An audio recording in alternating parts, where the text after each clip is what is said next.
Hello my dear friends, welcome to Maths Masti classes. আজিৰ ক্লাছত আমি ক্লাস 10 ম্যাথমেটিক্সৰ এক্সাৰসাইজ 1.1 ৰ কোশ্চেন নম্বৰ 1 টো আলোচনা কৰিবলৈ চেষ্টা কৰিম। কোশ্চেন নম্বৰ 1 টো আলোচনা কৰাৰ আগতে আমি এটা বিধি আলোচনা কৰিব লাগিব যা কলন বিধি বা ইউক্লিডৰ বিভাজন প্ৰমেয়িকা বুলি জনা যায়। ইউক্লিডৰ বিভাজন প্ৰমেয়িকা বা কলন বিধিটো এনেকুৱা ধৰণৰ দুটা যোগাত্মক অখণ্ড সংখ্যা a আৰু b দিয়া থাকিলে এনে দুটা অদ্বিতীয় সংখ্যা q আৰু r থাকিব যাতে a is equal to bq plus r যত r is greater than equal to 0 less than b তাৰ মানে এই কন্ডিশনটোত a equal to bq plus r to r সদায় 0 তকৈ ডাঙৰ বা 0 সমান হ'ব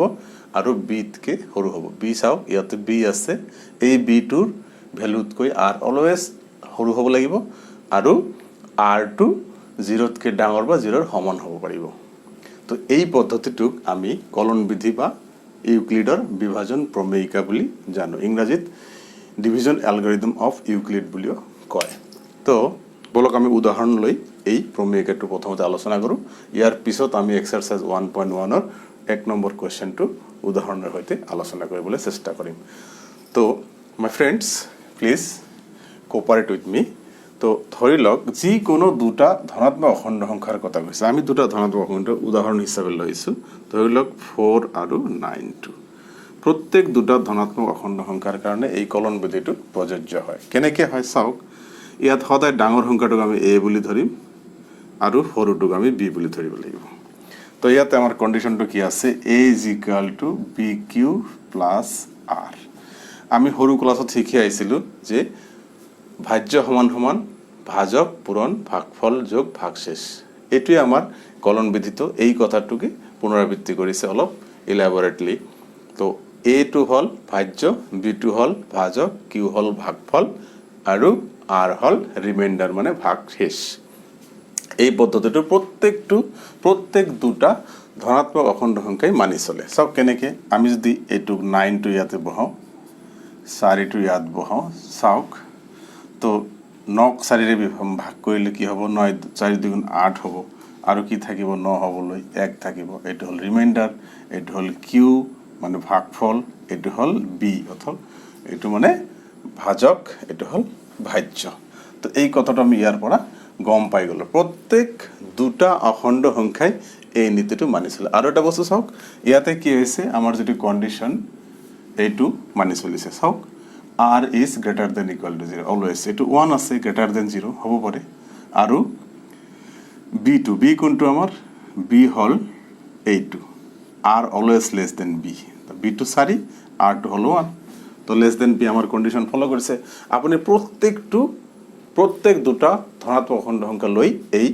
প্ৰমেয়িকাটো বা কলন বিধিটো আপুনি প্ৰমাণ কৰি চাব পাৰে। বন্ধুসকল,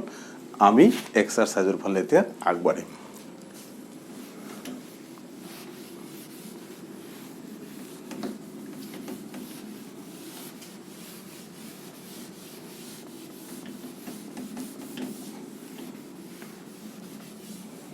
এতিয়া আমাক প্ৰশ্নত দিছে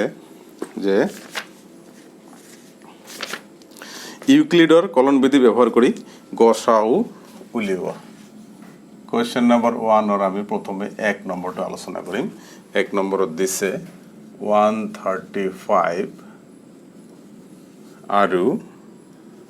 225, এই দুটাৰ গসাউ উলিয়াব লাগে, গৰিষ্ঠ সাধাৰণ উৎপাদক উলিয়াব লাগে। এই পদ্ধতিটো ব্যৱহাৰ কৰে। আগতে আমি গসাগু কেনেকৈ উলিয়াইছিলোঁ, আগতে আমি মৌলিক উৎপাদক বিশ্লেষণ কৰি উলিয়াইছিলোঁ, কিন্তু এতিয়া মৌলিক উৎপাদক বিশ্লেষণ কৰি নুলিয়াম। এইবাৰ আমি কলন বিধি, আমাৰ ইয়াতে ইনষ্ট্ৰাকশ্যন দিয়া আছে যে ইউক্লিডৰ কলন বিধি ব্যৱহাৰ কৰি তলত দিয়া সংখ্যাবোৰৰ গসাউ উলিওৱা। তো আমি কেনেকৈ উলিয়াম, ইয়াতে চাওক, ইয়াতে এইটো ডাঙৰ 225 is greater than 135, therefore এইটো a ধৰিম, এইটো b ধৰিম। আমি জানো আমাৰ ডিভিজন লেমাটো কি আছিল, ডিভিজন এলগৰিদম আছিলে a is equal to bq plus r যত r greater than equal to 0 less than b। এই ফৰ্মুলাটো আমি প্ৰয়োগ কৰিবলৈ চেষ্টা কৰিম। ধৰি লওক এতিয়া চাওক, তো 225 আৰু 135 ওপৰত কলন বিধি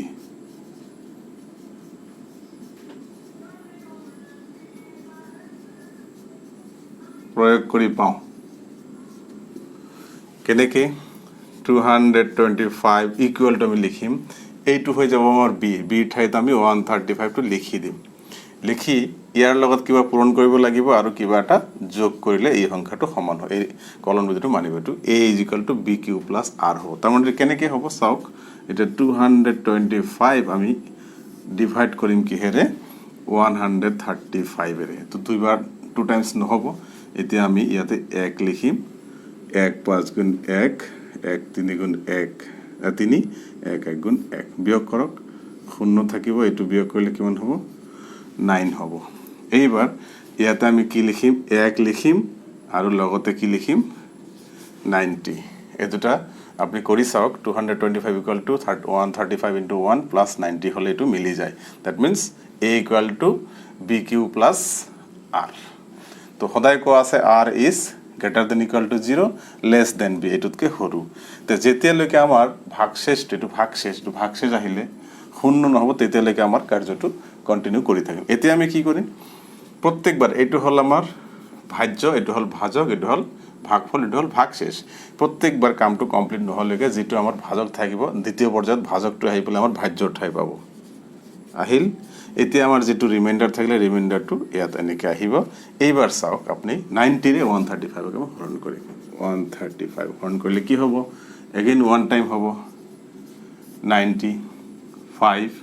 কি হ'ব এটো বিয়োগ কৰিলে 45 হ'ব তো ইয়াতে আমি কি লিখিম 1 লিখিম প্লাস 45 লিখিলো এইবাৰ মিলি গল আকৌ আমাৰ কি হল ৰিমাইন্ডাৰটো ভাগশেষটো 0 নহল এতিয়া আমি আকৌ কি কৰিম এই 90 টো ইয়াত লৈ আহিম আৰু এই 45 টোক আমি বি ঠাইত বহুৱাম এবাৰ চাওক কি লিখিলে আহিব 2 45 2 90 দ্যাট মিন্স ৰিমাইন্ডাৰ কি আহিব এবাৰ 0 আহি গল ৰিমাইন্ডাৰ 0 আহি গল মানে আমাৰ কাৰ্যটো কমপ্লিট হল লাস্ট পৰ্যায়ত গৈ যেটো ভাজক হৈ থাকিলে এটো হল ভাজ্য ভাজক ভাগফল যোগ ভাগশেষ লাস্ট পৰ্যায়ত যেটো ভাজক হৈ থাকিব হেতুৱে হ'ব আমাৰ এই দিয়া সংখ্যা দুটা গসাউ তত আমি ইয়াত লিখিম যে এই পৰ্যায়ত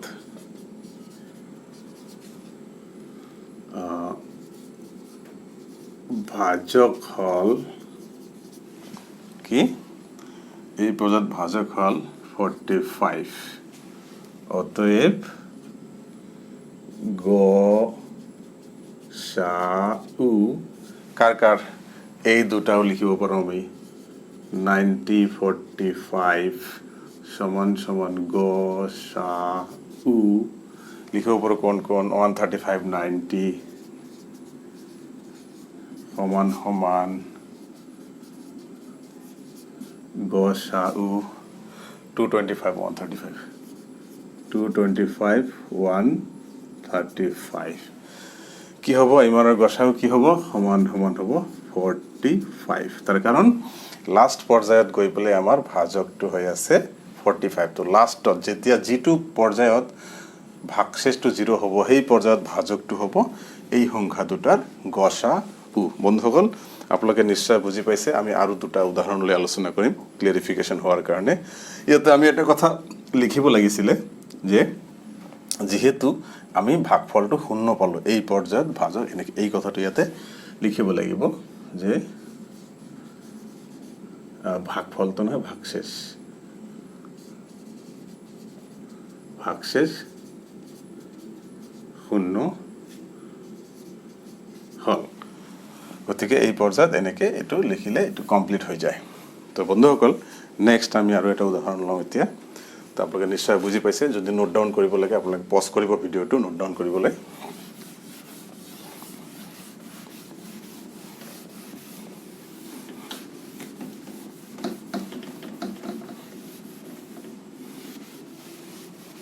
এতিয়া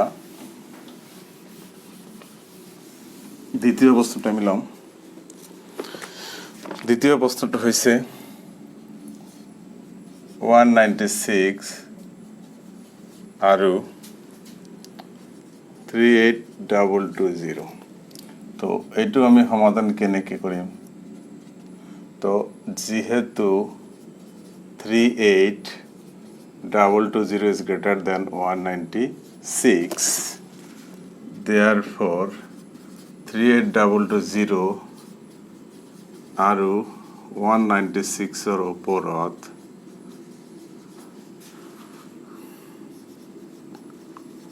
কলন বিধি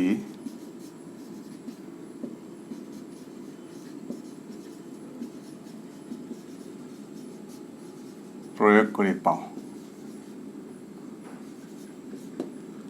কৰি কেনেকৈ কলন প্ৰয়োগ কৰিম আমি 38,220 equal to A equal to B Q B to কি 196 এইবাৰ ইনটু কিবা এটা হ'ব আৰু প্লাছ কিবা এটা হ'ব আমি এইটো ওলাব লাগিব হৰণ কৰি দিম আমি এতিয়া চাওক 38,220 আমি 196 ৰে হৰণ কৰি দিম তো 196 আমাৰ ডাঙৰ এটা সংখ্যা ডাইৰেক্ট কৰিব নোৱাৰি আমি কি কৰিম এই তিনিটা এই ইয়ালৈকে ল'ম 382 তো 1 টাইম যাব 2 টাইমছ নহ'ব 1 টাইম হ'লে 196 বিয়োগ কৰি দিয়ক 12 পৰা 6 গ'লে 6 থাকিব ইয়াতে থাকিব 7 15 7 17 17 ইয়াতে হ'ব 8 ইয়াত থাকিলে 1 186 2 নামে আনক এইবাৰ কি হ'ব 186 তাৰমানে 1862 ইয়াত হ'ল প্ৰায় 200 এবাৰ আমি 9 এটা টাৰ্গেট ল'ব পাৰোঁ 996 যাৰ 6 নং 54 4 হাত থাকিল 5 9 নং 81 5 86 86 আর 6 হাতত থাকিলে 8 9 গুণ 9 8 17 বিয়োগ কৰি দিলে কি 12 ৰ পৰা 4 গ'লে কি থাকিব 8 থাকিব ইয়াত কি হ'ব 1 গ'ল 5 15 15 পৰা 9 হ'ব এটো ইফালে মিলি গ'ল শূন্যটো নামে আহিব এইবাৰ চাওক আকৌ 980 আছে ইয়াতে কি লিখিলে আহিব পাৰে আমি ইয়াতে প্ৰায় 1200 5 এটা ট্ৰাই কৰি ল'ব পাৰোঁ 5 6 গুণ 30 3 থাকিলে 5 9 গুণ 45 3 48 8 4 থাকিলে 5 4 9 মিলি গ'ল ৰিমাইন্ডাৰ 0 আহিলে তাৰ মানে এতে কি হ'ব 195 প্লাস 0 এটো ওয়ান স্টেপতে কমপ্লিট হৈ গ'ল অঙ্কটো যদি ডাঙৰ আমি কৰোতে অলপ ইজি হৈ গ'ল তো আমাৰ এই পৰ্যায়ত কি হ'ল তো সিন্স ভাগশেষ ইকুয়াল টু 0 অতএব এই পর্যায়ত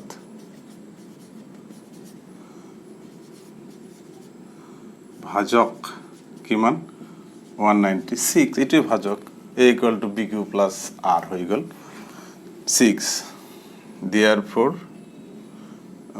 গসাউ এবাৰৰ বেলেগকে লিখিব নালাগে এটো 38220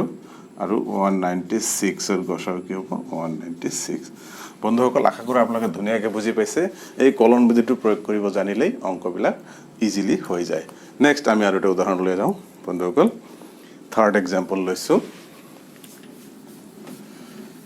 আৰু নোট ডাউন কৰিবলৈ ভিডিওটো পজ কৰি ল'ব তেতিয়াহ'লে নোট ডাউন কৰোতে ইজি হ'ব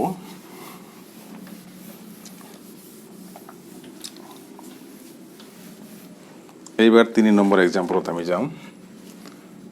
3 নম্বৰটো কি কৈছে 867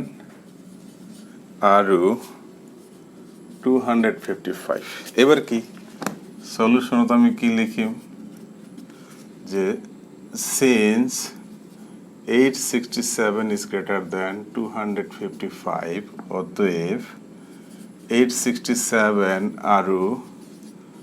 255 ৰ ওপৰত কলন বিধি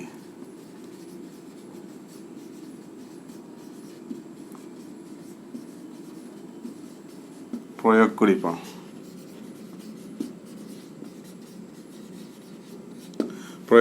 কেনেকৈ প্ৰয়োগ কৰিম এটো a 867 a is equal to bq plus R b তো দিয়াই আছে 255 এতে পুৰণত কিবা এটা আহিব প্লাস যোগত কিবা এটা আহিব আমি এটো উলিয়াব লাগে এতিয়া 867 ক আমি 255 ৰে হৰণ কৰিবলৈ চেষ্টা কৰিব লাগে বন্ধুসকল এবাৰ চাওক 200 এ 3 টাইমছ দিলে কি হ'ব আমি দি চাওঁ 3 3 5 jar 15 1 থাকিলে 3 15 16 1 থাকিলে 3 2 jar 6 and 7 চাওঁচোন কি হয় ইয়াত কি হল হলে হৈ যায় তো 2 থাকে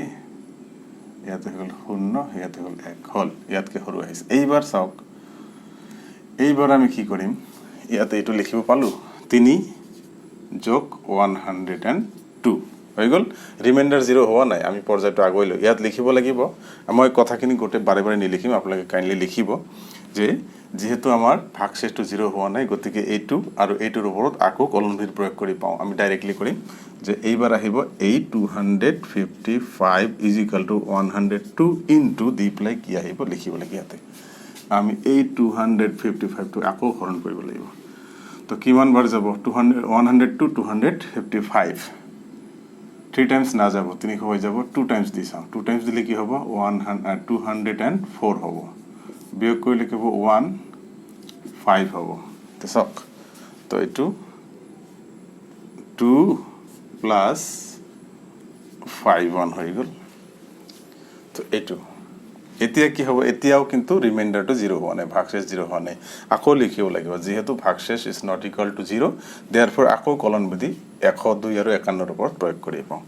আকৌ 102 ইজ ইকুয়াল টু 51 লিখিব লাগিব পূৰণ আকৌ যোগ পূৰণ কি হ'ব পূৰণ 2 লিখিলে আহি যায় তো চাও ইয়াতে আমি যদি 102 ক 51 এৰে ভাগ কৰি দিও তো দুইবাৰ যাব 102 আহিব তো 0 আহি যাব তাৰ মানে ইয়াতে ৰিমাইন্ডাৰ 0 হ'ল তো এই ক্ষেত্ৰত কি হ'ব আমাৰ ভাগশেষটো 0 হ'ব ভাগশেষটো 0 হোৱাৰ কাৰণে কি হ'ল যে যেহেতু লাইনটো লিখিব লাগিব এনেকে যে এই পৰ্যায় এই ইয়াত ভাগশেষ 0 হ'ল অৰ্থাৎ এই পৰ্যায়ত আমাৰ ভাজক হ'ল 51 देयरफॉर এই 102 আৰু 51 তাৰপিছত গসাগু 255 যে 102 আকৌ এই দুটা গোটেইখিনিৰে আমাৰ গসাগু হ'ব 51 তো আমি এই লাইনটো মই নিলিখি পেলাই ডাইৰেক্ট লিখিলো देयरफॉर গসাগু কাৰ 102 51 সমান সমান গসাগু এই দুটা 255 102 সমান সমান গসাগু কাৰ এই দুটা 867 255 ইকুয়াল টু কিমান আহিলে 851 তো বন্ধুসকল আশা কৰো আপোনালোকে ধুনিয়াকৈ বুজি পাইছে লিখাবিলাক আপুনি লিখিব এই পৰ্যায়ত যেহেতু আমাৰ ভাগশেষটো 0 হোৱা নাই আপুনি লিখিব যে ভাগশেষ 0 এই পৰ্যায়ত ভাগশেষ 0 নোহোৱাৰ কাৰণে আকৌ 255 আৰু 102 ৰ ওপৰত কলন বিধি প্ৰয়োগ কৰি পাওঁ আকৌ এই পৰ্যায়ত ভাগশেষ শেষ হোৱা নাই আকৌ ইয়াত লিখিব লাগিব যে ভাগশেষ 0 নোহোৱাৰ কাৰণে আমি 102 আৰু 51 ৰ ওপৰত কলন বিধি প্ৰয়োগ কৰি পাওঁ এনেকে হৈ গল ইয়াত ভাগশেষটো 0 হৈ গল গতিকে এই পৰ্যায়ত ভাগশেষ 0 গতিকে গসাও এনেকে আহি গল 51 তো বন্ধুসকল আপোনালোকে আশা কৰো ধুনিয়াকৈ বুজি পাইছে আৰু বুজি যদি অলপ অসুবিধা হৈছে বুজি পালে তেতিয়াহলে মোক কমেন্টত জনাব মই আপোনালোকক সহযোগিতা কৰিবলৈ চেষ্টা কৰিম আৰু বাকি কেইটা প্ৰশ্নৰ উত্তৰ আপোনালোকে নিজে কৰাৰ কাৰণে মই এৰি দিলো আপোনালোকে কাইন্ডলি ঘৰত প্ৰেক্টিছ কৰিব আশা থাকিল